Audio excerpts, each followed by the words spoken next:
আমরা মূলে লাফালাফি বেশি করবা না। 12 কোটিতে গাছের গোড়া আসতে নানা দেবে, মামু বাড়ি দিল্লি গিয়ে পড়বা, বাংলার জমিনে জায়গা হবে না। এ কথা বিশ্বাস করো।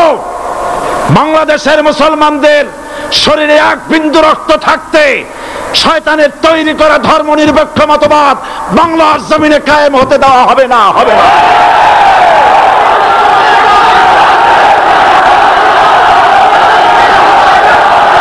মুসা আলাইহিস সালাম কি ভয় পাইছিলেন? কারণ হচ্ছে এই দুশমনের শক্তিটা খুব বড়ই দেখা যায়, মনে হয় যেন অনেক বড় কি জানি কি। আল্লাহ পাক বলছেন ইন্না কাইদাশ শায়তানে কানা দাঈফা। শয়তানের চক্রান্ত যতই তুমি মনে করো অনেক ষড়যন্ত্রের জাল বিস্তার হয়ে আছে, আল্লাহ কয় কিছুই না, দাঈফা অত্যন্ত দুর্বল। স্বৈরাচারীরা তার পতনের সমস্ত ছিদ্র বন্ধ করে, কিন্তু একটা ছিদ্র বন্ধ করতে পারে না, মনের ভুলে সে ছিদ্রটা থেকেই যায়, যেই ছিদ্র দিয়ে আসলে তার পতনটা হবে। ক্ষমতায় গিয়ে মনে করে চিরকাল ক্ষমতায় থাকবো। কোথায় সেই স্বৈরাচারীরা? কোথায় সেই দুর্বিনীত অহংকারী স্বৈরাচার যারা আমার জমিনের উপরে আমার মানুষের উপরে রাজত্ব চালিয়েছে? তারা আজকে কোথায়? কোথায় সেই অহংকারীরা? আল্লাহ পাক সেদিন যে বলবেন, সেদিন তো বলবেন, কিন্তু দুনিয়ার মাঝেও স্বৈরাচার যারা, অহংকারী যারা, তাদের শাস্তি পৃথিবীর বুকেও দেন, আর সেদিন তো দিবেনই। কত স্বৈরাচার আমরা দেখলাম, কত অহংকারী দেখলাম, যাদের তর্জনী হেননে লক্ষ কোটি কোটি মানুষ উঠতো আর বসতো। তাদের জিল্লাতির সঙ্গে আল্লাহ রব্বুল আলামিন কতজনকে বিদায় করে দিলেন। ফুলের মালা নিয়ে কুলাতে পারে নাই, পা থেকে শুরু করে গলা পর্যন্ত ফুলের মালা দিয়া ডুবাই দিল ভক্তরা।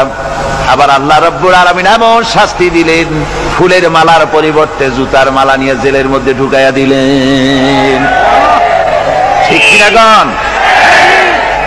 অহংকারী আর স্বৈরাচার যারা হয়, আল্লাহ পাক এভাবে তাদের দৃষ্টান্ত দেখিয়ে দেন। আমরা কত দেখলাম, 9 বছরের রাজা, 10 বছরের সাজা।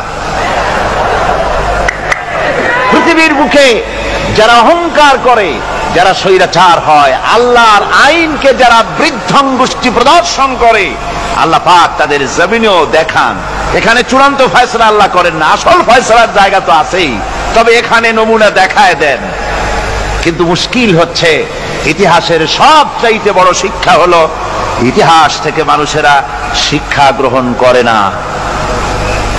একজনে যে কাম করে বিপদে পড়ে, আর একজন এসে আবার সেই পথেই অগ্রসর হয়, নিশ্চিত মৃত্যুর পথে। আমার বন্ধুগণ,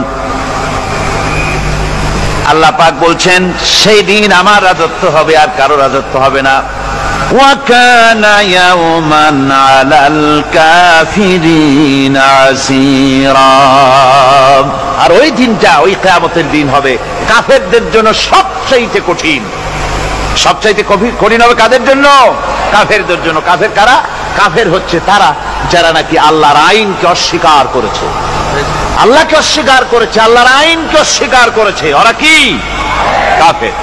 ক্ষমতায় যারা থাকে, ক্ষমতার মোহে চতুর্দিকে অন্ধকার দেখে, মনে করে আমার পতন আর হবে না। কিন্তু তোমাকে বুঝিবে যে গোকুলে বাড়ি শেষে। গাড়ির চাকা সব সময় উপরে থাকে না, গাড়ির চাকা সব সময় উপরে থাকলে গাড়ি তো চলবেই না। গাড়ির চাকা ঘোরে বলেই তো গাড়ি চলে। সুতরাং এই উপরে তোমার চাকা উপরে এখন আছে বলে, তোমার দলের চাকা উপরে আছে বলে যারা মানুষের উপরে জুলুম করছো, আলেমদেরকে ধরতেছো, মুসল্লিদেরকে ধরে ধরে জেলে ঢুকাচ্ছ, সময় আসবে এমন ইন্দুরের গর্ত অপমান পালাবার জন্য। ওরা আমাদের বলে আমরা নাকি ধর্মের নামে রাজনীতি করি, বলে না? আমরা নাকি ধর্মের নামে রাজনীতি করি। আমি বলি ধর্মের নামে আমরা রাজনীতি করি না, আমরা ধর্মীয় রাজনীতি করি। কথাটা বুঝে আসছে কিনা? ধর্মের নামে রাজনীতি তো সেই ব্যক্তি করে 1996 সনের নির্বাচনের আগে যিনি মাথায় পট্টি বেঁধেছিলেন, যিনি শপথ গ্রহণের সময় হাতে তসবিহ পড়েছিলেন, ধর্মের নামে রাজনীতি তিনি করেছেন। আজ অনেকগুলি ডিগ্রি পেয়েছেন তিনি, অনেকগুলি ডিগ্রি পেয়েছেন। কয়টা? মুখস্থ হয়ে গেছে আপনাদের। শকুনেরা, শকুন যদি গরুর গোশত কিনে খাওয়া লাগতো, 80 টাকা কেজি দরে শকুনে এত গোশত কিনে খাইতে পারতো না। লেখাপড়া করে যদি ডিগ্রি নেওয়া লাগতো, এত ডিগ্রি কপালে জুটতো না। পয়সা দিয়া ম্যানেজ করা ডিগ্রি, কিন্তু 9টা নিলে কি হবে? আসল ডিগ্রিটা এখনো বাকি আছে। আসল ডিগ্রি কোনটা? নির্বাচনের আগে পট্টি বেঁধে তসবিহ নিয়ে গোটা জাতিকে যে সফলভাবে প্রতারণা করতে আপনি পেরেছিলেন মহা প্রতারক হিসেবে, সেই ডিগ্রি আগামী নির্বাচনের মোক্ষম সময় জনগণ আপনার গলায় পরায় দেবে। দেশের ভাগ হয়ে গেছে দুটো শিবির, বোঝাই যাচ্ছে। একদিকে ভারতের পাঁচাটা গোলাম নাস্তিক মোরতাদ শ্রেণীর বুদ্ধিজীবী এবং তাদের মদতপুষ্ট সরকার, আর একদিকে ইসলামী শক্তি, ইসলামী দল আর দেশ প্রেমিক জাতীয়তাবাদী শক্তি। একদিকে হিমালয় পাহাড় আর একদিকে সূচো ইঁদুর। আজ আমাকে কথা বলতেই হবে ইনশাআল্লাহ, কারণ আগামীতে আবার আপনাদের সাথে দেখা হবে কিনা আমি জানি না। কথা বলতেই হবে। বসেন, কেউ দাঁড়িয়ে থাকবেন না। আমি দেখতে পাচ্ছি বাংলাদেশের ভাগ্য আকাশে উত্তর গগনে কালো মেঘ জমা হয়েছে, ঝড়ের পূর্বাভাস লক্ষ্য করছি।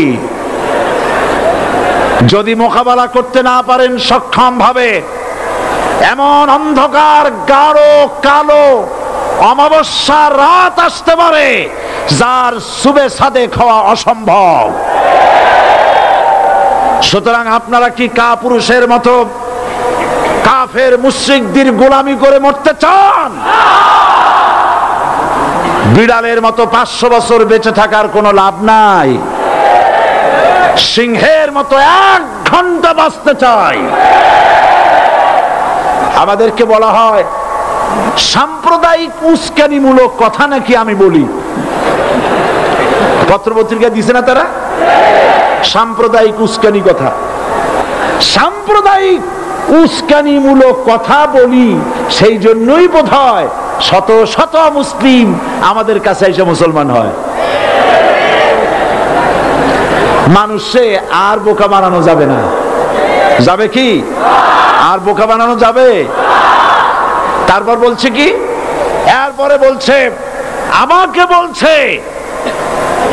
রাজাকার।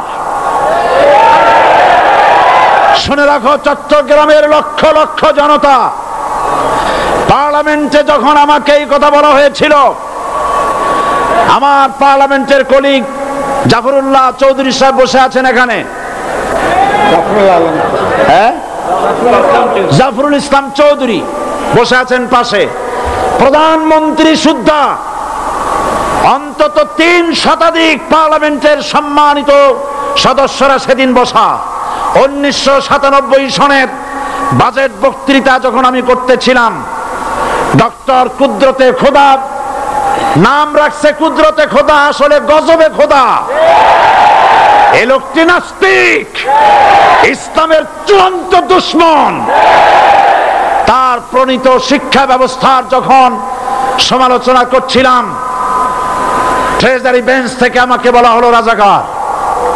আমি আমার সমস্ত শক্তি একত্রিত করে বলেছিলাম, শুধুমাত্র হিন্দুস্তানের রাজাকারেরাই আমাকে রাজাকার বলতে পারে।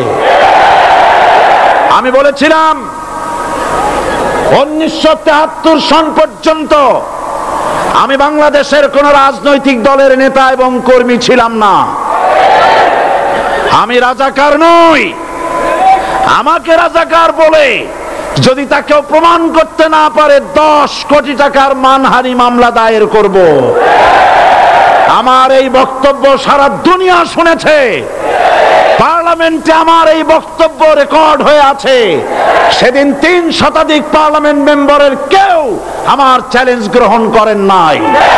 যে কোনো ব্যক্তি পার্লামেন্টে গিয়ে আমার বক্তৃতা দেখে আসতে পারেন। এরপরে 1997 সনের 7ই অক্টোবর দৈনিক জনকণ্ঠ পত্রিকা যখন আমার বিরুদ্ধে লিখলো, সেই পত্রিকায় সাঈদীর ওপেন চ্যালেঞ্জ 8ম পাতা 1997 7ই অক্টোবর, এত বড় 2 কলমে হেডিং। সেখানে আমি বলেছি, বাংলাদেশের সকল সাংবাদিক, গোয়েন্দা বিভাগ, বাংলাদেশের সকল বুদ্ধিজীবীকে আমি আমার পিরোজপুরে আমন্ত্রণ করছি। আমার উপস্থিতিতে যদি কেউ প্রমাণ করতে পারে বাংলাদেশের স্বাধীনতা যুদ্ধের বিরুদ্ধে আমার কোনো ভূমিকা ছিল, সজ্ঞানে স্বেচ্ছায় জাতীয় সংসদের সদস্য পদ থেকে পদত্যাগ করব। 3 বছর পার হয়ে গেছে, আজ পর্যন্ত কেউ এই চ্যালেঞ্জের মোকাবেলা করে নাই। সুতরাং আমাকে যারা রাজাকার বলবে তারা পিতৃ পরিচয়হীন অবৈধ সন্তান। 1971 সনের, শোনো মুসলমানেরা, 1971 সনের কোন কাদা সাঈদীর গায়ে লাগে নাই।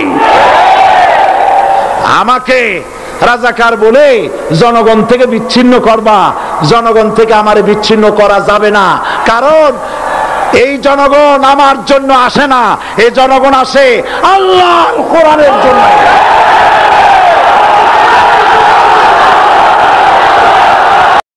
রাষ্ট্র শক্তি, তাদের হাতে অস্ত্রপাতি তো খুব শক্তি।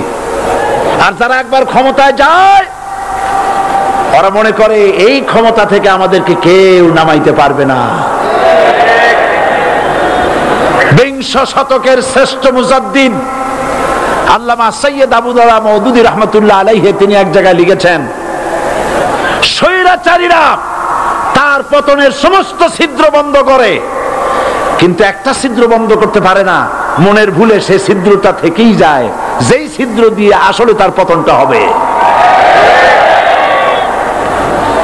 ক্ষমতায় গিয়ে মনে করে চিরকাল ক্ষমতায় থাকবো। ভারতের প্রধানমন্ত্রী পণ্ডিত জওয়াহরলাল নেহেরু রাঁচি পাগলাগারদে গিয়েছেন, মেন্টাল হসপিটাল। পাগলেরা নেহেরুকে দেখে আশ্চর্য হয়ে গেছে, এত সুন্দর মানুষ, মাথায় কেষ্টে টুপি, গায়ে শেরওয়ানি, মুসলমানি ড্রেসই আলাদা। যদিও তিনি হিন্দু ছিলেন, পরেছেন মুসলমানি ড্রেস। শেরওয়ানি কাদের পোশাক? কাদের পোশাক? হাতে ছড়ি নিয়ে হাঁটা, স্টাইল করে, সুন্দর পাজামা, সুন্দর টুপি, সুন্দর সাজসজ্জা করে, মুসলমানদের ড্রেস। এই ড্রেস পরে তিনি গিয়েছেন, সবসময় যে ড্রেস তিনি পরতেন। পাগলেরা জিজ্ঞেস করছে, তুমি কে গো? উনি বলছেন, আমারে চেনো নাই? আমি ভারতের প্রধানমন্ত্রী পণ্ডিত জওয়াহরলাল নেহেরু। পাগলেরা বলছে, ও সেই কথা। আমরাও যখন এই হসপিটালে আসছিলাম, এই তোমার মতো লম্বা লম্বা কথা আমরাও বলছি। থাকো আমাদের সাথে কিছুদিন, তোমার মাথাও ঠান্ডা হয়ে যাবে। ক্ষমতায় যারা থাকে, ক্ষমতার মোহে চতুর্দিকে অন্ধকার দেখে, মনে করে আমার পতন আর হবে না। যারা ইসলামের কথা বলে তারাই রাজাকার, তারাই মৌলবাদী। মৌলবাদী বললে আমরা অসন্তুষ্ট হই না, কারণ মৌলবাদী শব্দটা আসছে মূল থেকে। মৌল শব্দ এসেছে মূল থেকে। মূলবাদী তার মানে যারা মূলে আছে। মূল হলো কোরআন, মূল হলো হাদিস, মূল হলেন আল্লাহ, মূল হলেন আল্লাহ রসুল। আমরা আছি মূলে। এখন বলেন তো, মূলের শক্তি বেশি না আগার শক্তি বেশি? আমাদের যারা মৌলবাদী বলে ওরা হলো আগাবাদী। মূলে আছে কত কোটি? 12 কোটি। মূলে আছে কত কোটি? আর আমাদের যারা মৌলবাদী বলে, ওই থাকো গাছের আগায়, আমরা মূলে। লাফালাফি বেশি করবা না, 12 কোটিতে গাছের গোড়া আসতে নানা দেবে, মামু বাড়ি দিল্লি গিয়ে পড়বা, বাংলার জমিনে জায়গা হবে না। এ কথা বিশ্বাস করো। বাংলাদেশের মুসলমানদের শরীরে 1 বিন্দু রক্ত থাকতে শয়তানের তৈরি করা ধর্ম নিরপেক্ষ মতবাদ বাংলার জমিনে কায়েম হতে দেওয়া হবে না, হবে না।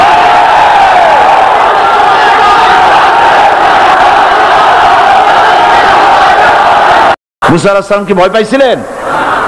কারণ হচ্ছে দুশ্মনের শক্তিটা খুব বড়ই দেখা যায়, মনে হয় যেন অনেক বড়, কি জানি কি।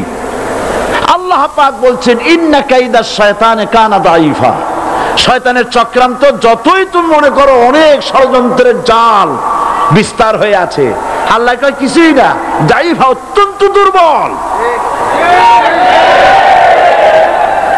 আল্লাহ পাক বললেন ধরো, মুসা আলাইহিস সালাম সাপ ধরলেন, সঙ্গে সঙ্গে লাঠি হয়ে গেল।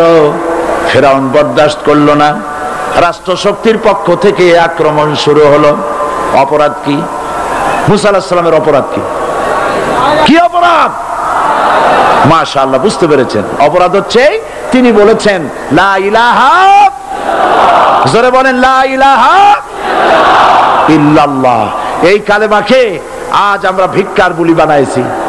এটা হলো সার্বভৌমত্বের বুলি, এটা হচ্ছে আল্লাহ পাকের সার্বভৌমত্বের কথা।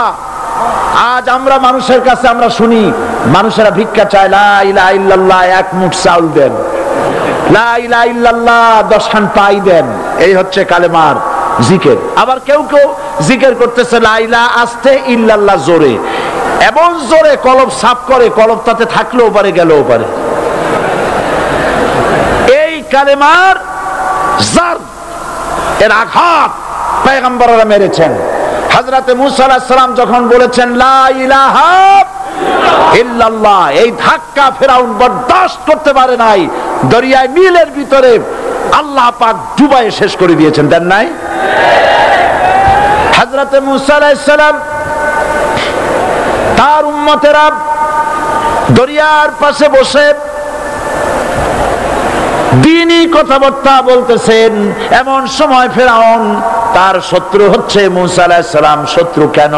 মুসা কি ফেরাউনের পাকা ধানে মই দিয়েছে নাকি? বলেন আপনারা। তার হালের গরু পিটায় মারছে নাকি? অপরাধ হলো তিনি আল্লাহর জমিনে আল্লাহর আইন প্রতিষ্ঠার কথা বলেছেন। এই শুধুমাত্র এই অপরাধে ফেরাউন তার দলবল নিয়ে 3 দিক থেকে আক্রমণ করেছে। মুসা আলাইহিস সালামের উম্মতেরা ভয় পেয়ে গেছেন। তারা বলছেন ইন্না লামুদরাকুন, আমরা পাকড়াও হয়ে গেছি। 3 দিকে সারাশি আক্রমণ, 3 দিকে শত্রু, একদিকে দরিয়া, পালাবার রাস্তা আছে? হযরত মুসা আলাইহিস সালাম ভয় পেয়ে গেলেন, সারেন্ডার করলেন না। হযরত মুসা আলাইহিস সালাম বললেন কাল্লা, কখনো নয়, ভয় পাওয়ার কোনো কারণ নাই। রব্বি সায়াহদিন, অবশ্যই আমার রব আমার জন্য রাস্তা করে দিবেন। ভয় পাইও না, আমার রব রাস্তা করে দিবেন। আল্লাহ রাব্বুল আলামিন হযরত মুসা আলাইহিস সালামকে অর্ডার করলেন, হাতের লাঠি দিয়া দরিয়ার উপরে আঘাত করো। হযরতে মুসা আলাইহিস সালাম দরিয়ার উপর আঘাত করলেন। রাস্তা ছিল দরকার একটার, এক বাড়িতে আল্লাহর হুকুমে লাঠি দিয়ে একটি আঘাত করার সঙ্গে সঙ্গে হযরত মুসার তার সঙ্গী সাথী দরিয়া পার হওয়ার জন্য দরিয়ার মধ্যে দিয়ে আল্লাহ 12টা রাস্তা পয়দা করে দিলেন। সে আল্লাহ আছে না নাই? এত আসতে বলেন কেন? ভয় পাওয়ার কারণ আছে?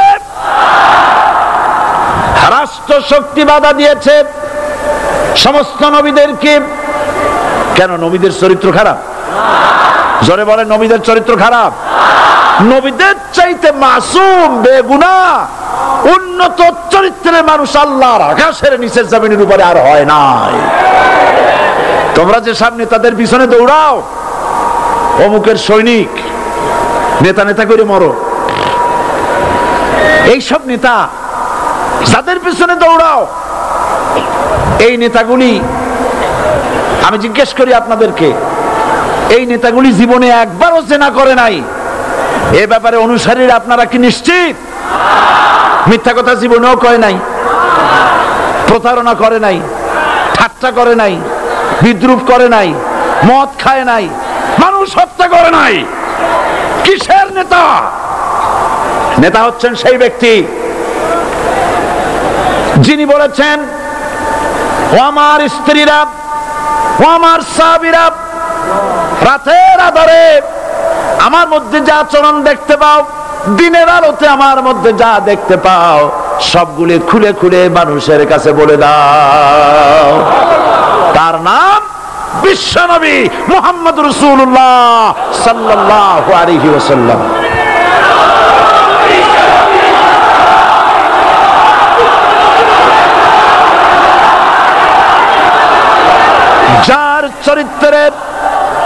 যার চরিত্রের সার্টিফিকেট আল্লাহ রাব্বুল আলামিন নিজে দিচ্ছেন, ওয়া ইন্নাকা লাআলা খুলুকিন আযীম। নবী হে, উন্নত চরিত্রের উপরে আপনি প্রতিষ্ঠিত। সুবহানাল্লাহ। কে সার্টিফিকেট দিচ্ছেন? আযীম, আযীম। আরবিতে চওড়াকে বলা হয় আরিদ, গভীরতাকে বলা হয় আমিক।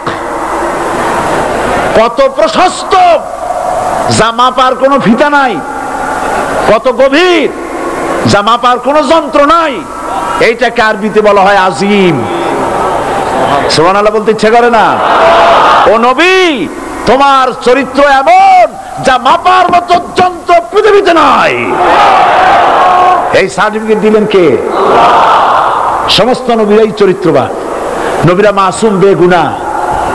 সুবহানাল্লাহ বিহামদিহি। সেই নবীরা মার খান নাই? খেয়েছেন কিনা বলেন? কারা মেরেছে? রাষ্ট্র শক্তি। কারা মেরেছে? কারণ নবীরা বলেছেন লা ইলাহা ইল্লাল্লাহ। পড়েন সবাই, লা ইলাহা ইল্লাল্লাহ।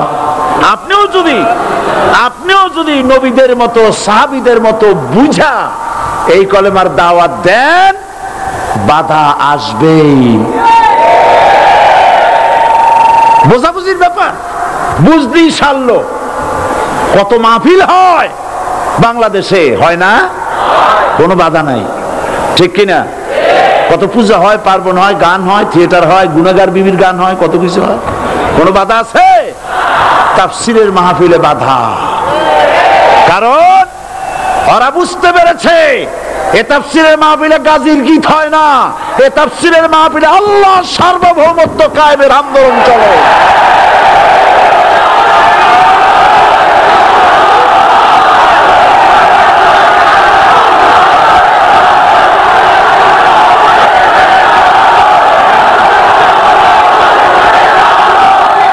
এবার দেখুন, এবার কলেমা বোঝেন, কালেমা বুঝুন। বঙ্গভবনের সামনে দাঁড়ায়া, গণভবনের সামনে দাঁড়িয়ে আপনি যদি কালেমার জিকির করতে থাকেন, লা ইলাহা ইল্লাল্লাহ, লা ইলাহা ইল্লাল্লাহ, লা ইলাহা ইল্লাল্লাহ, লা ইলাহা ইল্লাল্লাহ, 2-1 ঘন্টা, 2-4 ঘন্টা, দেখবেন অফিসাররা এসে বলবে, না জানি কোন খাজা বাবা আসছে, আসেন আসেন, নিয়ে খাইতে দেবে, হাদিয়া দেবে।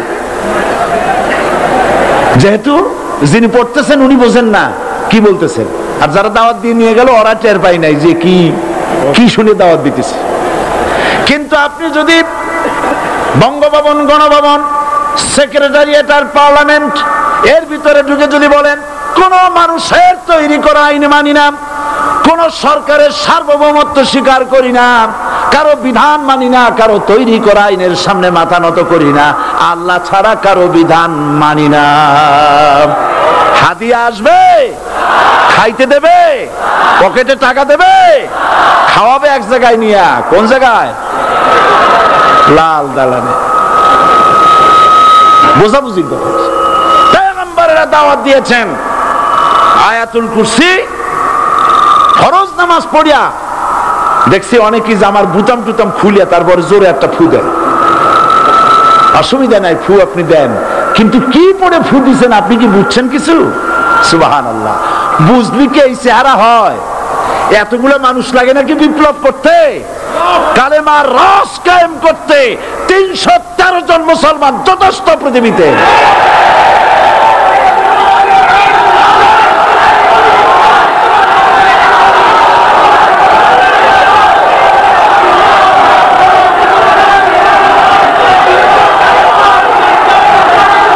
আল্লাহ পাক কোরআনে কারীমের মধ্যে আল্লাহ পাক বলেছেন এমন একজন নবী পাঠাই নাই, ইয়া হাসরাতান আলাল ইবাদ, বান্দার উপরে আফসোস। আহারে, কে বলতেছেন? আমার আল্লাহ। বলেন আমার আল্লাহ। তিনি আফসোস করছেন, আফসোস একজন পয়গম্বর এমন পাঠাইলাম না, একজন রাসূল পাঠাইলাম না যার সাথে এরা ঠাট্টা করে নাই, বিদ্রুপ করে নাই, পাগল বলে নাই, মানে নাই।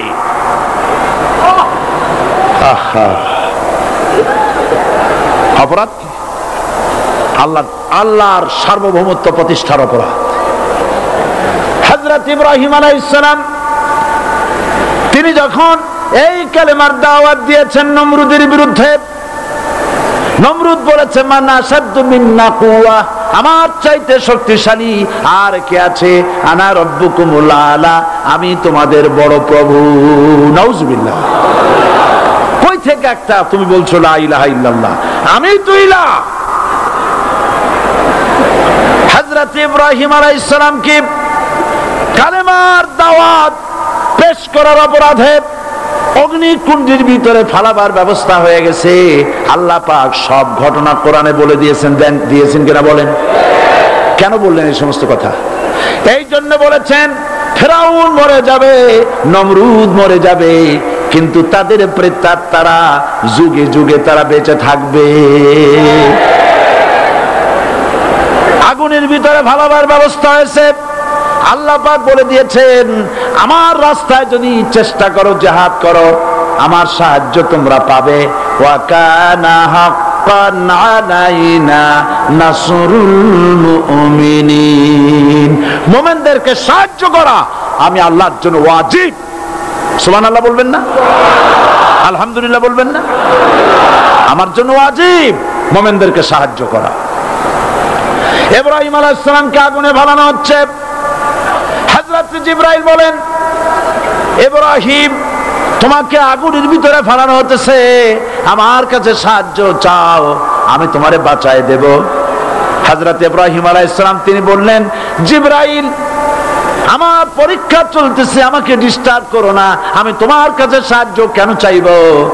আমি তো এমন কোন অন্ধ আল্লাহর ইবাদত করি না যিনি তার বান্দার দুঃখ দুর্দশা নিজের চোখে না দেখেন। পরীক্ষা পাস করছে না? পাস করছেন কিনা? হযরত ইব্রাহিম বলেন শোনো জিবরাইল, আমি যদি আগুনের ভিতরে পড়ে যাই আর আগুনে পুড়ে যদি ভস্ম হয়ে যায়, আমার আল্লাহ যদি এতে খুশি হন, তাহলে আমি আমার রব্বুল আলামিনকে খুশি করার জন্য এভাবে 1000 বার পুড়তে আমি রাজি আছি। ইব্রাহিম আলাইহিস সালাম আগুনের ভিতরে পড়ে গেলেন। আল্লাহ রাব্বুল আলামিন আগুনের প্রতি নোটিশ করে দিলেন ইয়া নারু কুনি বারদাও ওয়া সালামান আলা ইব্রাহিম, আগুন আমার ইব্রাহিমের জন্য শান্তিদায়ক ঠান্ডা হয়ে যা। ইব্রাহিম আলাইহিস সালাম জ্বলছেন, পুড়ে গেছেন। নমরুদ তার প্রাসাদের ছাদে বসে ইব্রাহিম আলাইহিস সালামের পোড়া দৃশ্য দেখে আনন্দ করবে, আগুনের দিকে তাকায় দেখে ইব্রাহিম আরামে বসে আছেন। পোড়া তো দূরের কথা, জামাও পরে নাই। ও ডাক দিয়া বলে রে আগুন, গোটা জাতি নিয়ে তোর পূজা করলাম, আমার দুশমন কেন জ্বালাইতে পারিস না? তোর জ্বালানো শক্তি কি নষ্ট হয়ে গেছে নাকি?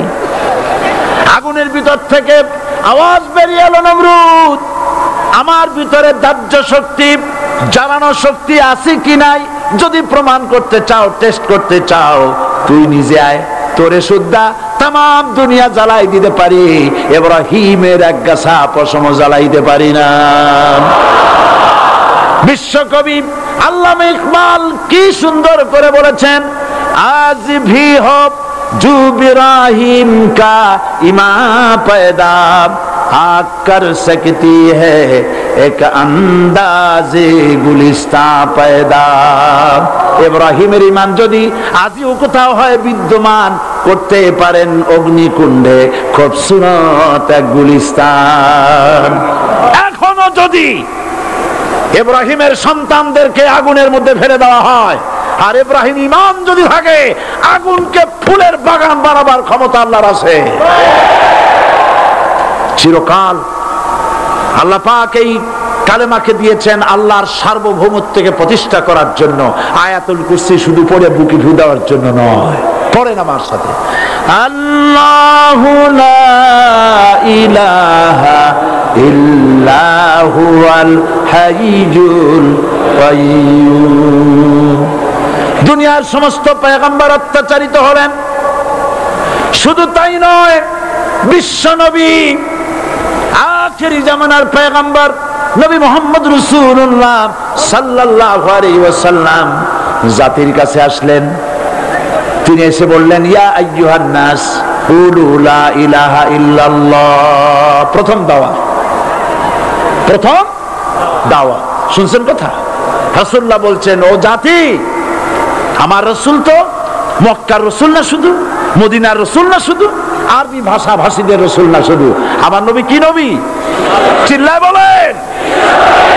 তাই তিনি বলেছেন, ও বিশ্বের মানবতা, বিশ্বের মানব গোষ্ঠী, যদি মুক্তি পেতে চাও, নাজাত পেতে চাও, উচ্চারণ করো, বিশ্বাস করো, আমল করো, বলো লা ইলাহা ইল্লাল্লাহ। জোরে পড়েন, লা ইলাহা ইল্লাল্লাহ, লা ইলাহা ইল্লাল্লাহু মুহাম্মাদুর রাসূলুল্লাহ। আবু জাহেল বুঝছিল কলেমার অর্থ? কথা বলেন না কেন? আবু জাহেল বুঝছিল? উতবা, সাইবা, মুগিরার গোষ্ঠীরা বুঝছিল? বুঝেছে। তারপরে তারা চিন্তা করলো যে সর্বনাশ তো করছে, লা ইলাহা, কোন ইলাহ নাই, আইনদাতা নাই, বিধানদাতা নাই, তাহলে আমরা কি ঘরে বসে বসে কি করব? উনি নতুন একজন ইলাহ নিয়ে আসছে, আল্লাহ ছাড়া কোন ইলাহ নাই, তাহলে আমাদের কাজটা কি? প্রথমে তারা চেষ্টা করলো যে একটু দেখি নরম নরম ভাবে হয় নাকি। চলে গেল আবু তালেবের কাছে, আসে না দিছে, বললো, আবু তালেব, তুমি তো কুরাইশদের নেতা, তোমার ভাইয়ের ছেলে কয়টাই কি? আশ্চর্যজনক কথা, লা ইলাহা ইল্লাল্লাহ, আল্লাহ ছাড়া কোন ইলাহ নাই, তা আমরা করব কি? তোমার ভাতিজাকে বুঝাও লা ইলাহা ইল্লাল্লাহর দাওয়াত বন্ধ করে দিক, এর বিনিময়ে টাকা লাগে টাকা দেব, সোনা লাগে সোনা দেব, যত সুন্দরী মেয়ে চায় তাও দেব, নেতৃত্ব চায় তাও দেব, তবু যেন কালেমার দাওয়াত না দেয়। আসিনেকা হাদিসে আছে কিনা? নবীজি যখন বাড়ি ফিরলেন, চাচা আবু তালেব নিজের কলিজার টুকরা সন্তান হযরত জাফর আলীর চাইতে তিনি ভালোবাসতেন কলিজার মতো করে মুহাম্মদ সাল্লাল্লাহু আলাইহি সাল্লামকে। বলছে, বাবা, এমন কথা কেন বলো যাতে লোকেরা খেপে যায়? এই কথাগুলি বলো না, ওরা আমার কাছে এই সব প্রস্তাব দিয়ে গিয়েছে। রাসূলুল্লাহ প্রস্তাব শুনে এগ্রি করলেন। জি, আমার নবী বলেন, আমার চাচা আবু তালেব প্রস্তাবকারীদেরকে শুনিয়ে দিন। হুজুরের সাথে তখন অনেক লোকজন নাকি, অনেক অস্ত্রপাতি, কিচ্ছু নাই, আল্লাহর শক্তি ছাড়া কিছুই না। আমার নবী বলেন, আমার চাচা আবু তালেব প্রস্তাবকারীদেরকে শুনিয়ে দেন, যেটা দেওয়া সম্ভব সেটা তো দূরের কথা, যেটা দেওয়া সম্ভব নয় তাও যদি তারা দিতে পারে আমারে, যেমন আকাশের সূর্যটা ধরে এনে ওরা যদি আমার ডান হাতে তুলে দেয়, আকাশের পূর্ণিমার চাঁদটা ধরে যদি বাম হাতে আমার তুলে দেয়, এর বিনিময়ে এক মুহূর্তের জন্য তাওহীদের দাওয়াত আমি বন্ধ করে দেব না। সুবহানাল্লাহ। এই পৃথিবীতে নবী রাসূলগণের আগমন ঘটেছিল, উদ্দেশ্য ছিল এই, আল্লাহর জমিনে আল্লাহর মানুষের উপরে আল্লাহর বিধান কায়েম করা। এটাই ছিল নবীদের আগমনের উদ্দেশ্য। আর শয়তানের আগমনের উদ্দেশ্য ছিল আল্লাহর বিধানের পরিবর্তে ধর্ম নিরপেক্ষ মতবাদ কায়েম করা। এজন্য পৃথিবীর কোন নবী, কোন রাসূল ধর্ম নিরপেক্ষ ছিলেন না, সবাই ছিলেন ধর্মের পক্ষে। রাসূলুল্লাহর অসংখ্য সাহাবীদের মধ্যে একজন সাহাবীও ধর্মের ব্যাপারে নিরপেক্ষ ছিলেন না। গোটা বিশ্বের সমস্ত মুহাদ্দিস, মুফাসসির এবং বড় বড় ওলামা, পীর বুজুর্গ, এমন একজন লোক পাওয়া যাবে না যিনি ধর্মনিরপেক্ষ মতবাদের অনুসারী ছিলেন। তাই ধর্মনিরপেক্ষ মতবাদের অনুসারী হওয়ার অর্থই হচ্ছে পবিত্র কোরআন হাদিসের সরাসরি অমান্য করা এবং আল্লাহ ও তার রাসূলের সাথে বিদ্রোহ ঘোষণা করার শামিল। ধর্মনিরপেক্ষ মতবাদ শয়তানের আবিষ্কৃত মতবাদ বলেই দুনিয়ার অধিকাংশ ইহুদি, খ্রিস্টান, মুশরিকরা এই মতবাদের অনুসারী। ইসলাম সম্পর্কে অনভিজ্ঞ পৃথিবীর কিছু কিছু মুসলিম দেশের কিছু কিছু নামধারী মুসলমান ধর্মনিরপেক্ষ মতবাদের ষড়যন্ত্রে পা দিয়েছে। আল্লাহ তাদেরকে রক্ষা করুন। আমরা বলি আমিন। সবাই বলি আমিন। বিশ্বের সমস্ত বিধানগুলোতে সেকুলারিজম, ধর্মনিরপেক্ষ মতবাদের অর্থ করা হয়েছে ধর্মহীনতা এবং ধর্ম বিরোধিতা। এর বাস্তব দৃষ্টান্ত আমরা দেখতে পাই বর্তমান যে সরকার আছে, তাই সেই সরকারের আমলের ভিতরে আমরা এই জিনিসটা দেখতে পাই। সত্য কিনা বলেন? সত্য কিনা বলুন? এই দলটির নাম ছিল আওয়ামী মুসলিম লীগ। এই দলটির নাম ছিল কি? আওয়ামী মুসলিম লীগ। তখন তারা নারায়ে তাকবীর, আল্লাহু আকবার ধ্বনি দিত, স্লোগান দিত।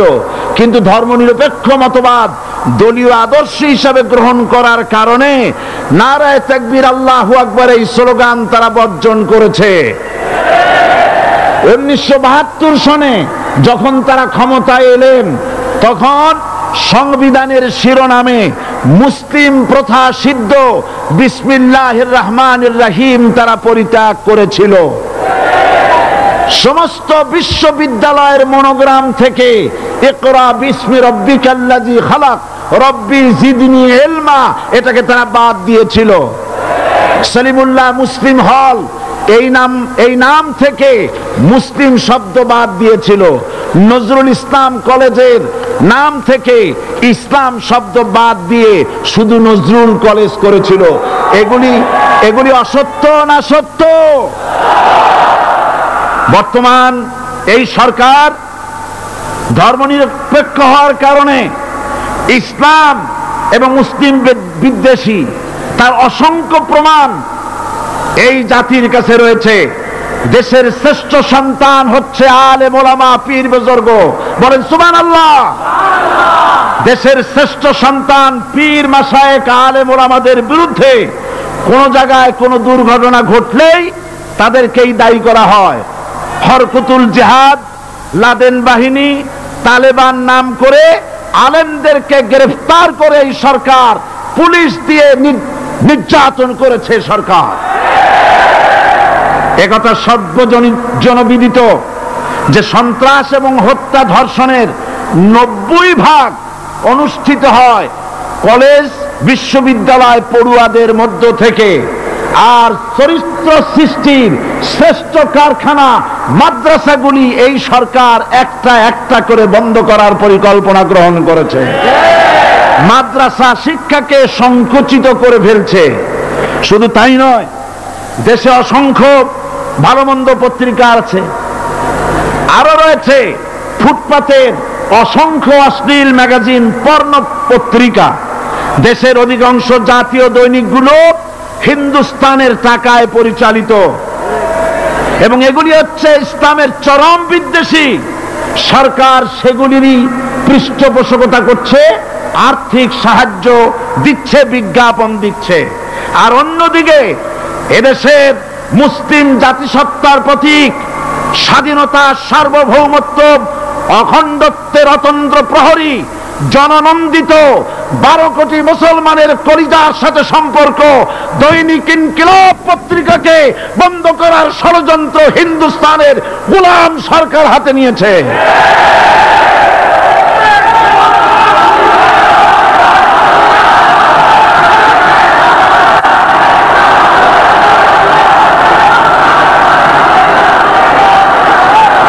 সরকার বস্তুনিষ্ঠ সাংবাদিকতায় ভয় পায়, ইসলামের পক্ষে কথা লিখলে ভয় পায়।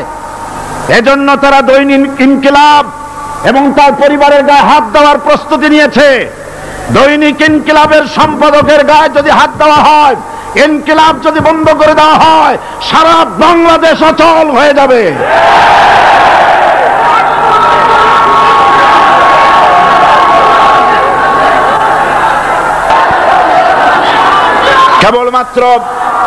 কেবলমাত্র ইসলামী রাষ্ট্র ব্যবস্থাই পারে হত্যা, ধর্ষণ, চুরি, ডাকাতি, জেনা, ব্যভিচার থেকে রক্ষা করে একটি সন্ত্রাসমুক্ত সমৃদ্ধ একটি বাংলাদেশ উপহার দিতে পারে কেবলমাত্র ইসলামী রাষ্ট্র ব্যবস্থা।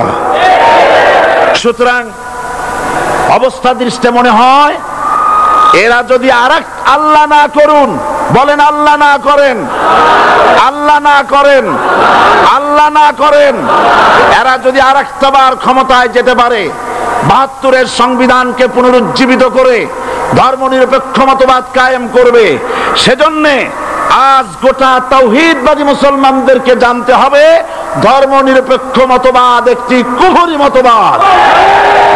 ওলামারা আমাকে সাক্ষী দেন, ধর্মনিরপেক্ষ মতবাদ কুফরি মতবাদ কিনা? এই কুফরি মতবাদকে বাংলাদেশের মাটিতে যাতে কার্যকরী করতে না পারে তার জন্য গোটা তাওহীদি জনতা রুখে দাঁড়ান।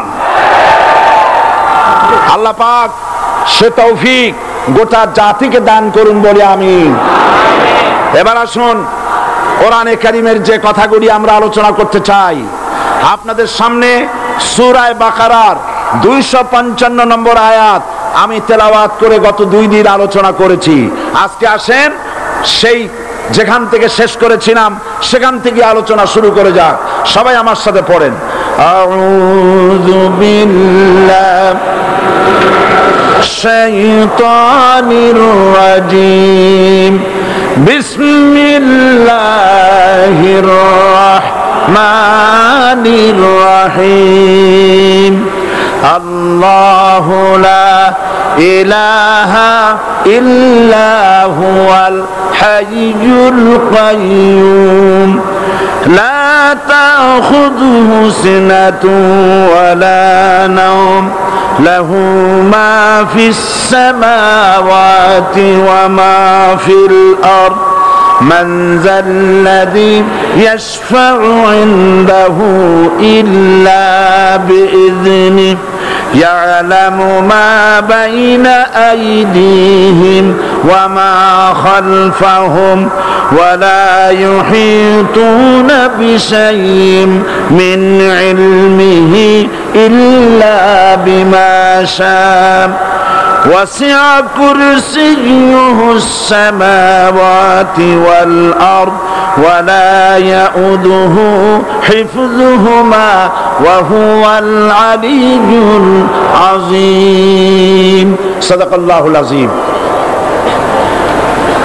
আমি এই সূরার এই আয়াতের আলোচনা করতে গিয়ে আপনাদের সামনে বলেছিলাম কোরআন শরীফের সর্বশ্রেষ্ঠ আয়াত হচ্ছে হাদিস অনুযায়ী কোন আয়াত? আয়াতুল কুরসি। আল্লাহ পাকের সার্বভৌমত্বের পরিচয় এই আয়াতে কারিমার মধ্যে আল্লাহ পাক দিয়েছেন। গত 2 দিন আমরা আল্লাহ পাকের সার্বভৌমত্ব এবং তার পরিচয় সম্পর্কে আলোচনা করেছি। আজকে সামনের দিকে আমরা এগোতে থাকবো যতদূর আলোচনা করা যায়। আল্লাহ পাক বলছেন আল্লাহু লা ইলাহা ইল্লা হুয়াল হাইয়ুল কাইয়্যুম। আল্লাহ হচ্ছেন তিনি যিনি ছাড়া কোনো ইলাহ নাই। লা ইলাহা ইল্লাহু, তিনি ছাড়া কোনো ইলাহ নাই, সার্বভৌমত্বের মালিক কেউ নাই। এই যে লা ইলাহা, কোনো ইলাহ নাই, আমরা কালেমার মধ্যে এই কথাটা বলি। আমাদের কালেমায়ে তাইয়্যিবা আমরা কি উচ্চারণ করি? লা ইলাহা ইল্লাল্লাহু মুহাম্মাদুর রাসূলুল্লাহ। জোরে পড়েন লা ইলাহা ইল্লাল্লাহ, লা ইলাহা ইল্লাল্লাহু মুহাম্মাদুর রাসূলুল্লাহ। লা ইলাহা, কোনো ইলাহ নাই। এই দাওয়াত দিয়েছেন দুনিয়ার সমস্ত পয়গম্বর। এটা কি শুধু রাসূলুল্লাহর দাওয়াত ছিল? সমস্ত নবীদের স্লোগান ছিল একটা। সমস্ত নবীদের স্লোগান ছিল কয়টা? সবাই বলুন, কি সেই স্লোগান? লা ইলাহা ইল্লাল্লাহ। কোরআন শরীফের ভিতরে ইলাহ শব্দ 147 বার এসেছে। লা ইলাহার অর্থ যদি এই হয়, কোন উপাস্য নাই আল্লাহ ছাড়া, কোন মাবুদ নাই আল্লাহ ছাড়া, মুহাম্মদ সাল্লাল্লাহু আলাইহি ওয়াসাল্লাম আল্লাহর প্রেরিত রাসূল, তাহলে তো এত ঝঞ্ঝাট হওয়ার কথা ছিল না। আপনারা বলেন, নবীরা যখনই এই দাওয়াত দিয়েছেন লা ইলাহা ইল্লাল্লাহ, তখন সংঘর্ষ হয়েছে কিনা? হয়েছে কিনা? বাধা আসছে কিনা? তাহলে এই কথাটা কি যার কারণে এরকমের বাধা আসে? লা ইলাহা ইল্লাল্লাহ, এর চাইতে বিপ্লবাত্মক, এর চাইতে রিভলিউশন সৃষ্টিকারী কথা আল্লাহর আকাশের নিচে জমিনের উপরে আর একটাও হতে পারে না। লা ইলাহা ইল্লাল্লাহ। ইলাহ শব্দের অর্থ শুধু উপাস্য আর মাবুদ নয়। ইলাহ শব্দের অর্থ হচ্ছে আইনদাতা, ইলাহ শব্দের অর্থ হচ্ছে শাসনকর্তা, ইলাহ শব্দের অর্থ হচ্ছে বিধানদাতা। তো লা ইলাহা যখন একটি লোক ঘোষণা করে, তার অর্থ দাঁড়ায় কোনো আইনদাতা নাই, বিধানদাতা নাই, শাসনকর্তা নাই, কারো আইন মানি না, বিধান মানি না, শাসন মানি না, আল্লাহ ছাড়া। কে ছাড়া? আল্লাহ ছাড়া। এই কালেমার দাওয়াত যখন পয়গম্বররা দিয়েছেন, তখন 3 শ্রেণীর লোকেরা বাধা দিয়েছে। বলেন কয় শ্রেণী? সবাই বলেন। 3 শ্রেণীর লোকেরা বাধা দিয়েছে। লক্ষ্য করুন। 1 নম্বরে বাধা দিয়েছে রাষ্ট্র শক্তি। 1 নম্বরে বাধা দিল কারা? 2 নম্বরে বাধা দিয়েছে ধনাঢ্য ব্যক্তিবর্গ। 3 নম্বরে বাধা দিয়েছে যারা কায়েমি স্বার্থবাদী ধর্মীয় শক্তি। এই 3টি শ্রেণী সমস্ত নবীদেরকে বাধা দিয়েছে। সেই বাধা অতীতে যারা দিত, এখন আর দেয় না নাকি? এখনো দেয়? দেখুন, এই কালেমার দাওয়াত হযরতে মূসা আলাইহিস সালামকে যেদিন আল্লাহ পাক প্রথম ওহী দিলেন, এই দাওয়াত শুধু রাসূল দেন নাই, আল্লাহ পাক বলছেন প্রত্যেক নবী তার জাতিকে এই দাওয়াত দিয়েছেন। কি? আল্লাহ রাব্বুল আলামিন বলেন, সকল নবী তার কওমকেই বলে দাওয়াত দিয়েছেন, ইয়া কওমি ইবুদুল্লাহা মা লাকুম মিন ইলাহিন গায়রু। হে সম্প্রদায়, আল্লাহ ছাড়া কোনো ইলাহ নাই, তার ইবাদত করো, তারই দাসত্ব করো, তার গোলামি করো।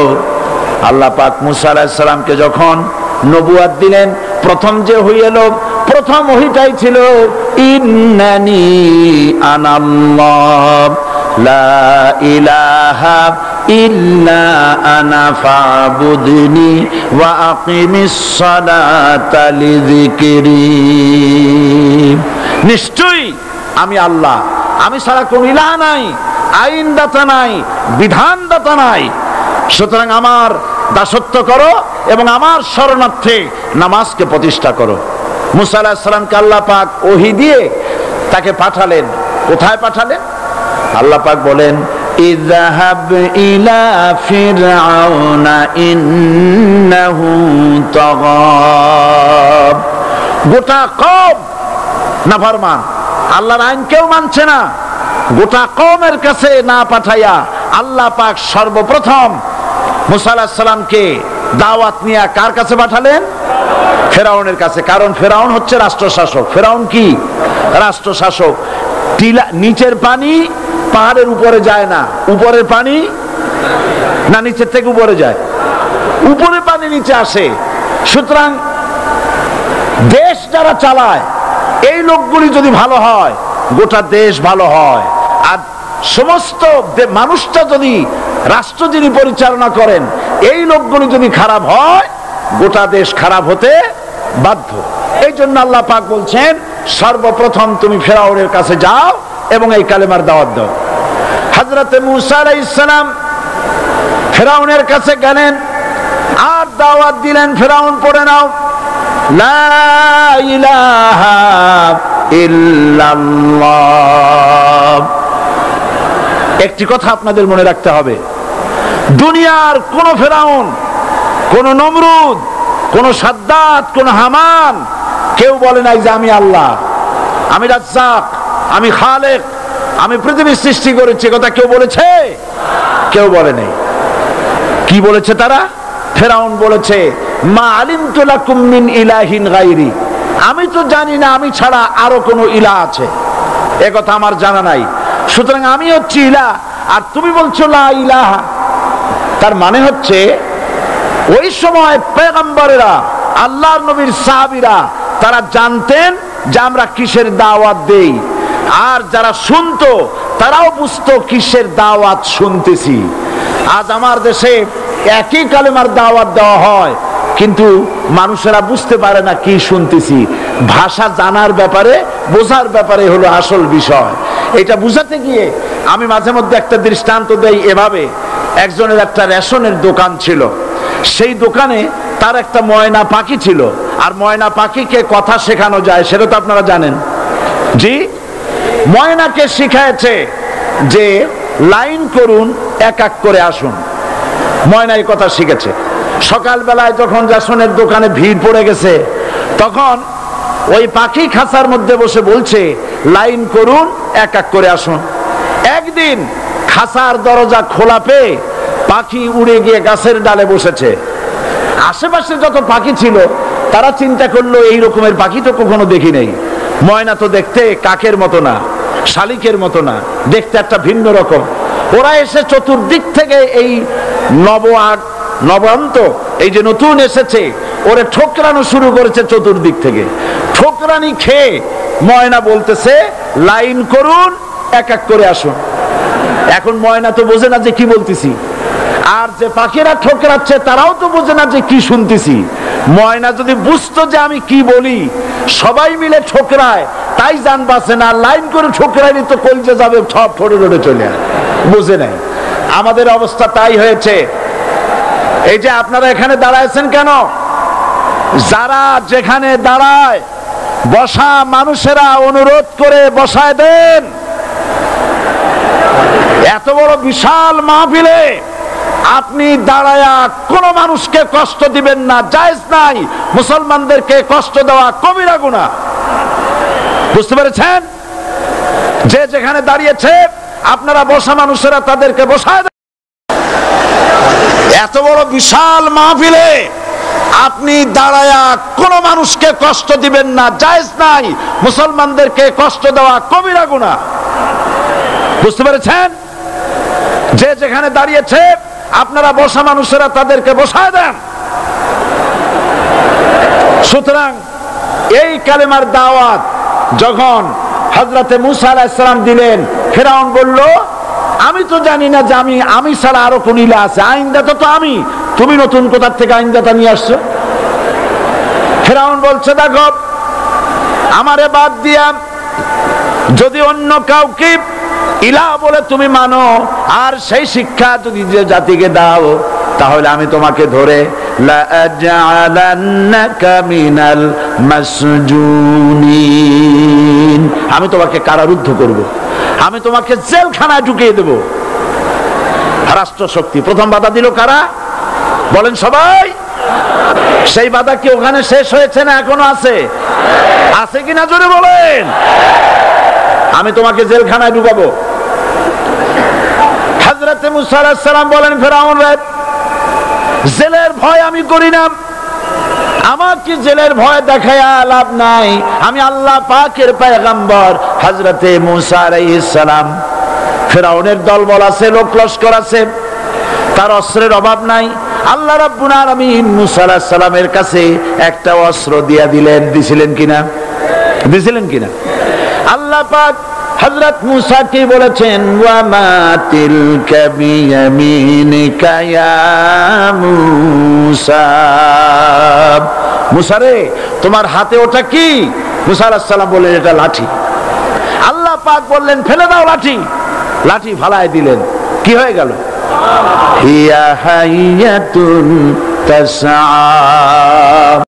কি জিনিসের দাওয়াত মানুষের সামনে কোরআন পেশ করেছে, তাহলে বলতে হয় যে দাওয়াতটা দিয়েছে সর্বপ্রথম সে দাওয়াতের নাম হচ্ছে ঈমান। সে দাওয়াতের নাম ঈমান। বিস্তারিত কথা আমি সামনে বলবো। তো আমি এখন যে জিস্ট সাংবাদিক ভাইদের জন্য বলতে চাই সেটা হলো এই, যে মুমিন ব্যক্তির নিকট ইসলামের সর্বপ্রথম দাবি হচ্ছে ঈমান। আর এই ঈমান আল্লাহ এবং তার রাসূলের পেশকৃত কতগুলি বিষয়ের প্রতি নিঃশর্ত বিশ্বাসের নাম হচ্ছে ঈমান। শুধু নামাজ, রোজা এবং উমরা পালনের মাধ্যমে ঈমানের দাবি পূরণ হয় না। জীবনের সকল দিক এবং বিভাগে আল্লাহ এবং রাসূলের পূর্ণাঙ্গ নিঃশর্ত আনুগত্যই ঈমানের দাবি। এর বিপরীত আচরণের নাম মুনাফিকি বা কুফরি। আমাদের দেশে দুর্ভাগ্যজনকভাবে, অত্যন্ত দুর্ভাগ্যজনকভাবে রাষ্ট্রীয় পৃষ্ঠপোষকতায় ঈমানের বিপরীত কার্যক্রম শুরু হয়েছে। যেমন আগুনকে সম্মান প্রদর্শন করা, ভাস্কর্যের নামে যত্রতত্র মূর্তি নির্মাণ করা, মানুষের প্রতিকৃতি ছবি স্থাপন এবং তাতে মাল্যদান করে মাথা নিচু করে সম্মান প্রদর্শন করা, কপালে তিলক পরা, হিন্দুয়ানি কায়দায় বর্ষবরণ করা, বসন্ত মেলা, পৌষ মেলা, ভালোবাসা দিবসের নামে বেহায়াপনা, মঙ্গল প্রদীপ জ্বালানো ইত্যাদি বাঙালি সংস্কৃতির নামে যা কিছুই করা হচ্ছে তার অধিকাংশই দ্বীন এবং ঈমানের সাথে আদৌ সঙ্গতিপূর্ণ নয়। আমরা লক্ষ্য করেছি দেশে যেটা হচ্ছে সেটা হচ্ছে হজ এবং উমরার নামে আমাদের নেতৃবৃন্দ এবং সরকারের উচ্চ পর্যায়ের ব্যক্তিবর্গ হজ এবং উমরার নামে মক্কা মদিনা গমন করেন, কিন্তু দাদা বাবুদেরকে খুশি করার জন্য গয়া, কাশী বা শান্তিনিকেতন থেকে সংস্কৃতি আমদানি করেন। এটা আর যাই হোক, এর নাম মুসলমানি নয়, এর নাম হচ্ছে সুস্পষ্ট মুনাফিকি। এখন অবস্থা দৃষ্টিতে যা আমরা দেখতে পাচ্ছি তা হলো এই, ধর্মনিরপেক্ষতার নামে ইসলামের ইতিহাস, ঐতিহ্য, সংস্কৃতি চিরতরে মুছে ফেলার জন্য মারাত্মক ষড়যন্ত্র চলছে। আরেকটি বিষয় হলো দেশে জনগণের নিকট তাওহীদের ধারণা স্পষ্ট না থাকার কারণে শিরক আর বেদাত মারাত্মক আকার ধারণ করেছে। সবের নিয়তেই লোকেরা অজ্ঞতাবশত শিরক করছে, পীর পূজা, মাজার পূজা, আস্তানা পূজা করে মানুষ তাদের ঈমান নষ্ট করছে। অন্যদিকে সাধারণ মানুষের অজ্ঞতার সুযোগ নিয়ে স্বার্থান্বেষী মতলববাজ কিছু লোক নিজেদেরকে অলি সম্রাট, সুফি সম্রাট, হুসনাক সম্রাট ইত্যাদি দাবি করে ইসলামের বিকৃত ব্যাখ্যা দিয়ে জনগণকে বিভ্রান্ত করছে। তাসাউফের মতো মহান এবং পবিত্র বিষয়টিকে ব্যবসার হাতিয়ার বানিয়ে ওরস শরীফ, গোসল শরীফ, নরস শরীফ, খসরস শরীফ এর নামে কুল্লু শরীফ করে মুসলমানদেরকে বিভ্রান্ত করছে। এমত অবস্থায় প্রত্যেক মুসলমান নরনারীকে ইসলামের সর্বপ্রধান এবং সর্বপ্রথম দাবি ঈমানকে কোরআন এবং হাদিসের আলোকে বুঝে নিতে হবে এবং এর দাবি পঙ্খনাপঙ্খ রূপে মুসলমানদের মেনে চলতে হবে। এই হলো আজকের বক্তৃতার সারাংশ আমি সাংবাদিক ভাইদের জন্য তুলে ধরলাম। কোরআনে কারীমের মূল দাওয়াত হচ্ছে ঈমান। সেই কথাটি কোরআনে কারীম থেকে আল্লাহ পাক বলছেন। আমরা চাই পৃথিবীতে শান্তি চাই আর আখিরাতে মুক্তি চাই। কয়টা জিনিস চাই আমরা? বলুন, কয়টি জিনিস চাই? দুটি জিনিস। একটা চাই পৃথিবীতে শান্তি আর আখিরাতে মুক্তি। এই তিনটি জিনিস আমরা দাবি করি বা চাই। এখন এই শান্তি, দুনিয়ার শান্তি এবং আখিরাতের মুক্তি কিভাবে হবে সেজন্য আল্লাহ পাক বলছেন, ইয়া আইয়ুহাল্লাযীনা আমানু হাল আদুল্লুকুম আলা তিজারাতিন তুনজিকুম মিন আযাবিন আলীম তু'মিনুনা বিল্লাহি ওয়া রাসূলিহি ওয়া তুজাহিদুনা ফি সাবিলিল্লাহ وتجاهدون في سبيل الله بأموالكم أموالكم وأنفسكم ذلكم خير لكم إن كنتم تعلمون صدق الله العظيم আল্লাহ পাক বলছেন সূরা আস-সাফ, হে বিশ্বাসীরা, তোমরা যারা ঈমান এনেছো শোনো, আমি কি তোমাদেরকে এমন একটা ব্যবসার কথা বলবো না যে ব্যবসায় তোমাদেরকে জাহান্নামের কঠিন পীড়াদায়ক শাস্তি থেকে রক্ষা করবে? এমন একটি ব্যবসার কথা আমি কি তোমাদেরকে বলবো না? তার মানে হচ্ছে অবশ্যই আমি তোমাদেরকে এরকম একটি ব্যবসার কথা বলবো। সুবহানাল্লাহ বলেন। কিভাবে চললে পরে জাহান্নাম থেকে মুক্তি পাওয়া যাবে সে কথাটি আল্লাহ পাক গোপন রাখেননি, ওপেন সিক্রেট। তিনি তো বান্দাদেরকে এজন্য সৃষ্টি করেন নাই যে বান্দাগুলি তিনি সব জাহান্নামে দিবেন। তিনি তৈরি করেছেন মানুষকে হেদায়েত যেন তারা পায়, সেই জন্য আল্লাহ পাক তাকে জ্ঞান দিয়েছেন, নবী দিয়েছেন, কিতাব দিয়েছেন। আল্লাহ পাক বলছেন আমি অবশ্যই এমন একটা ব্যবসার কথা তোমাদেরকে বলবো। সেই ব্যবসাটা কি? تؤمنون بالله ورسوله وتجاهدون في سبيل الله بأموالكم وأنفسكم ذلكم خير لكم إن كنتم تعلمون সেই ব্যবসাটা হচ্ছে, সেই ব্যবসার জন্য তিনটা পুঁজি লাগবে। কয়টা পুঁজি? একটা হচ্ছে ঈমান বিল্লাহ, আল্লাহর প্রতি ঈমান, আরেকটা হচ্ছে রাসূলের প্রতি ঈমান, আরেকটা হচ্ছে আল্লাহর রাস্তায় জিহাদ করা মাল দিয়ে আর জান দিয়ে। এই তিনটি জিনিস। ঈমান আনা ফরজ। ঈমান আনা কি? আল্লাহর প্রতি ঈমান আনা কি? রাসূলের প্রতি ঈমান আনা কি? এবং আল্লাহ রাসূলের আইন প্রতিষ্ঠার জন্য জিহাদ করা কি? তিনটি জিনিসকে আল্লাহ পাক ফরজ করে দিয়েছেন। কে ফরজ করেছেন? আসুন ধীরে ধীরে আমরা এই তিনটি বিষয় আলোচনা করি। ব্যবসার কথাটা আল্লাহ বললেন কেন? ব্যবসার কথাটা এই জন্য বলেছেন, এর মধ্যে দুটি কারণ আছে।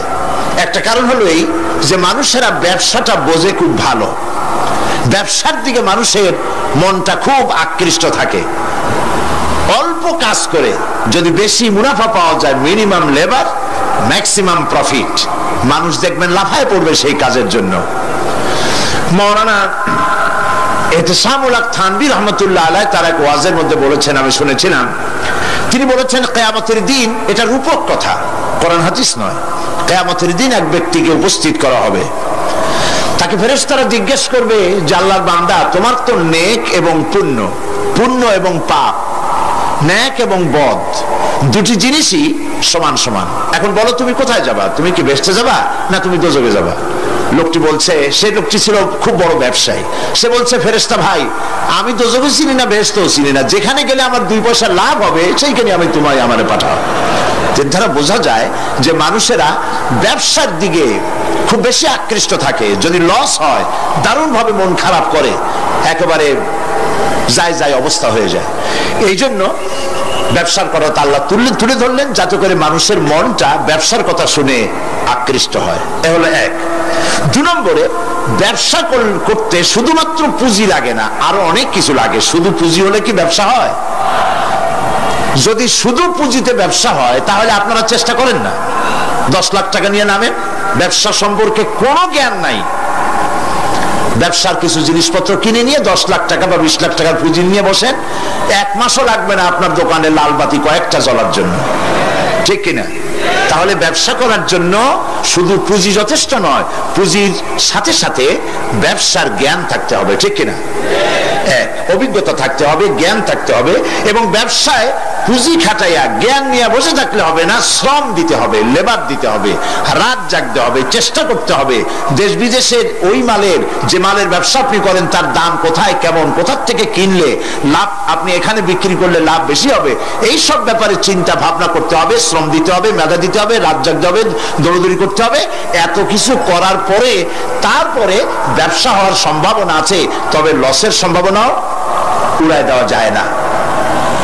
আল্লাহ পাক বলছেন আমার সাথে একটা ব্যবসা করো, এই ব্যবসাটা হলো ইমানের ব্যবসা। এই ব্যবসাটা কিসের ব্যবসা? ইমানের ব্যবসা। এই ব্যবসার জন্য, এই ব্যবসাটার উদ্দেশ্য কি? জাহান্নাম থেকে বাঁচা। বলেন ব্যবসার উদ্দেশ্য কি? জাহান্নাম থেকে বাঁচার জন্য একটা ব্যবসা আমার সাথে করো। সেই ব্যবসাটার পুঁজি হলো ইমান। সেই ব্যবসার ক্যাপিটাল কি? ইমান।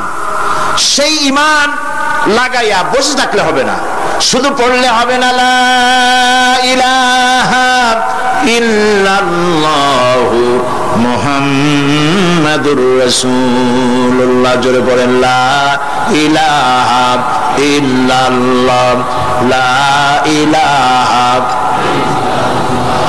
লা ইলাহা ইল্লাল্লাহ, লা ইলাহা।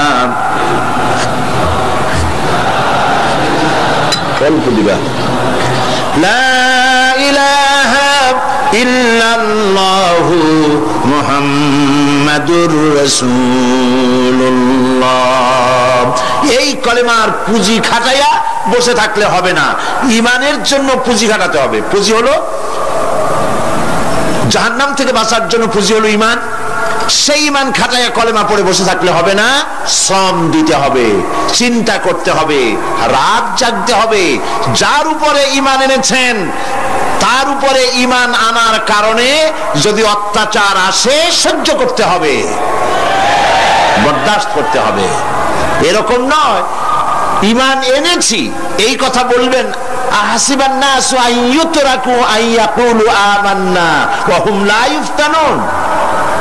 আল্লাহ রাব্বুল আলামিন বলেছেন, লোকেরা কি একথা ভেবেছে ঈমান এনেছি এই কথা বলার সঙ্গে সঙ্গে বিনা পরীক্ষায় আমি তাদেরকে জান্নাত দেব, এটা কি মনে করেছে, নিমরে করে নিয়েছে নাকি?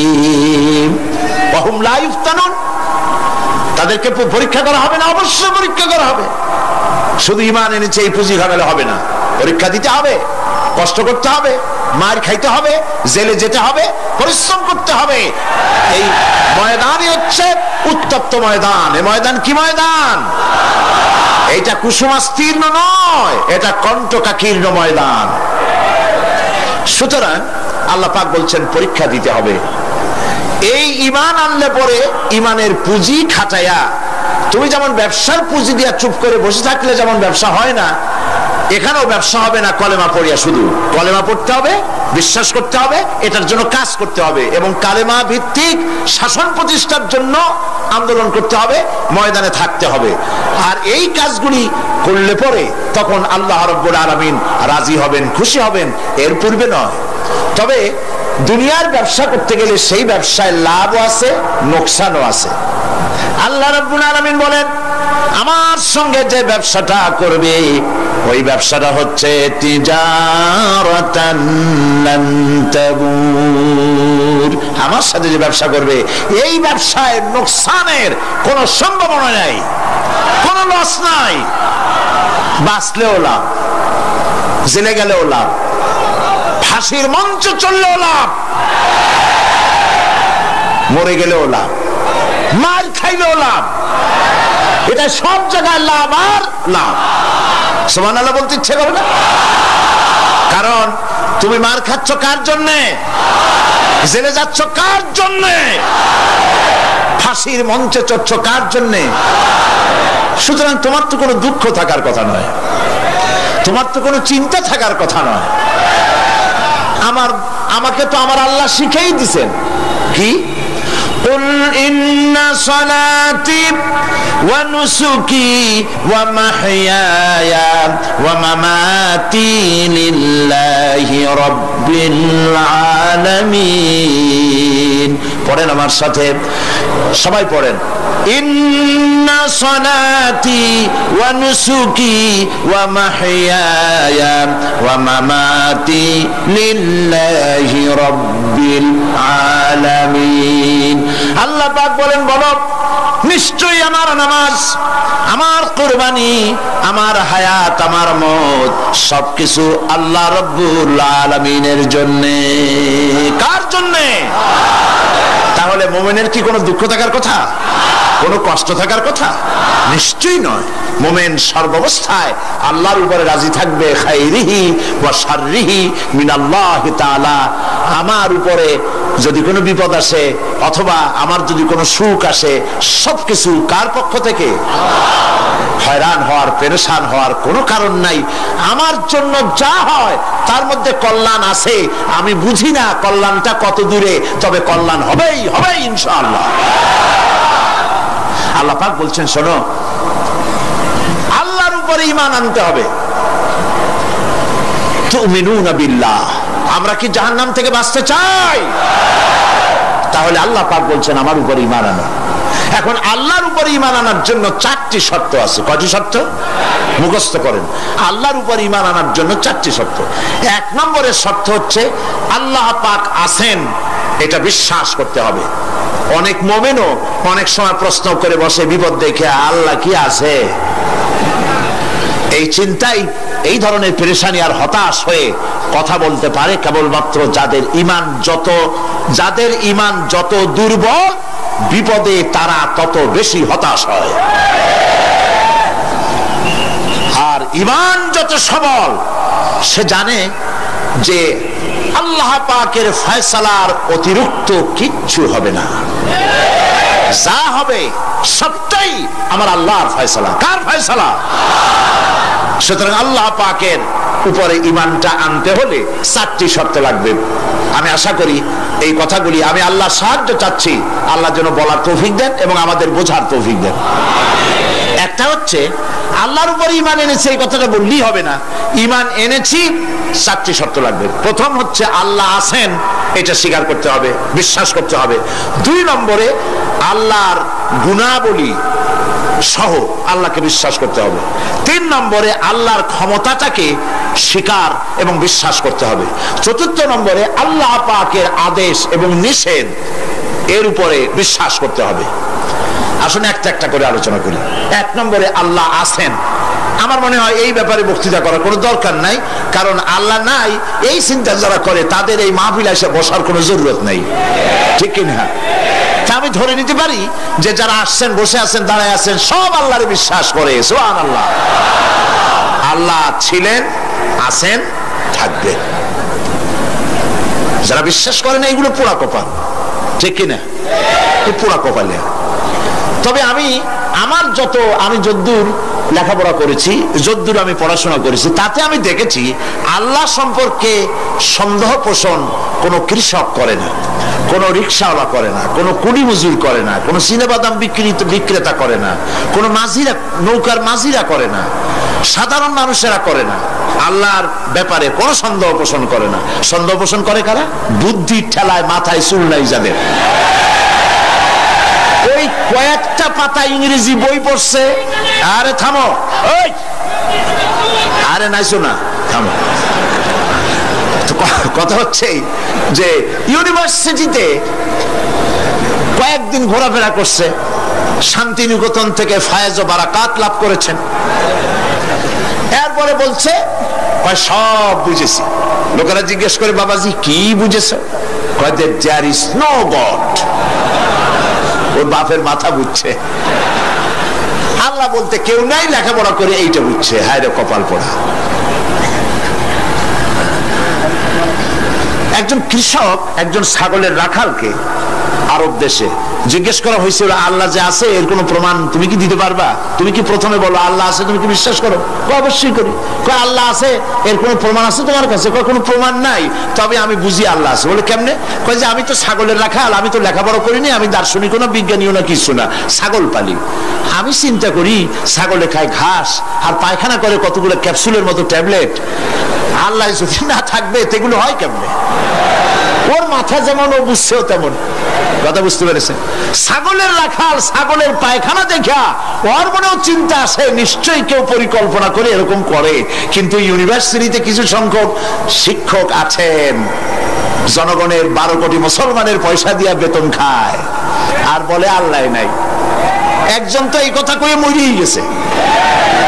মরার সময় বেচারা বুঝতে পারছে যে কবরে গেলে দশাটা কি হবে, সেই জন্য কবরে যাব না। বলে দিল আমার দাফন করবে না, কাফন দিবা না, জানাজা দিবা না, এমনি নিয়া ফেলাইতো, তারপরে কি বলে মেডিকেল কলেজে দিয়ে দিও, ছেলেরা আমাকে অপারেশন করিয়া কাটাছেড়া করিয়া অপারেশন শিখবে। তার ওসিয়ত অনুযায়ী কাজ হয়েছে, এত বড় বুদ্ধিজীবী, তো তার ওসিয়ত তো শোনাই লাগে।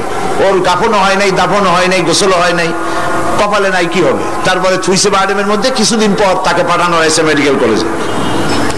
মেডিকেল কলেজের ছাত্ররা যখন শুনলো যে ওই লোকটার লাশ আসতেছে, ওরা দাঁড়ায় বলছে আল্লাহর রাস্তায় মাফ চাই, এই হুজুর এখানে আনবেন না। উনি বেঁচে থাকতে আল্লাহর অস্বীকার করছে, এখন ওনারে কাইটা যদি আমরা অপারেশন শিখি, তাহলে যে রুগীরে ধরবো যাও বাঁচবে, ওইটা মরবে, কাজী এদারে ফিরা। এরপরে নিয়া কোনো জায়গায় নিল না, আবার নিয়া বারডেমের ডিপ ফ্রিজের মধ্যে রেখে দিছে। আমার এখন চিন্তা হয়েছে যে এই লাশটারে যদি এখন রাস্তায় ফালায় দেয়, কুত্তাও খাবে না। কারণ আমার দেশের কুত্তা, আমার দেশের কুকুরেরা এতটা অভদ্র না যে কুকুরে এত পুরানা বাসি লাশ খাওয়ার মতো আমাদের কুকুর এত বেয়াদব হয় নাই, এতটা অসভ্য হয়ে পারে না। কাজী আল্লাহর সাথে যারা নাফরমানি করে, আল্লাহ এরকম দেখান, তবে এগুলি বুঝবে কারা? বুঝবে কারা? আল্লাহ রাব্বুল আলামিন বলেন, ওয়াতিলকাল আমসালু নাদরিবুহা লিন্নাস ওয়া মা ইয়াকিলুহা ইল্লাল আলিমুন।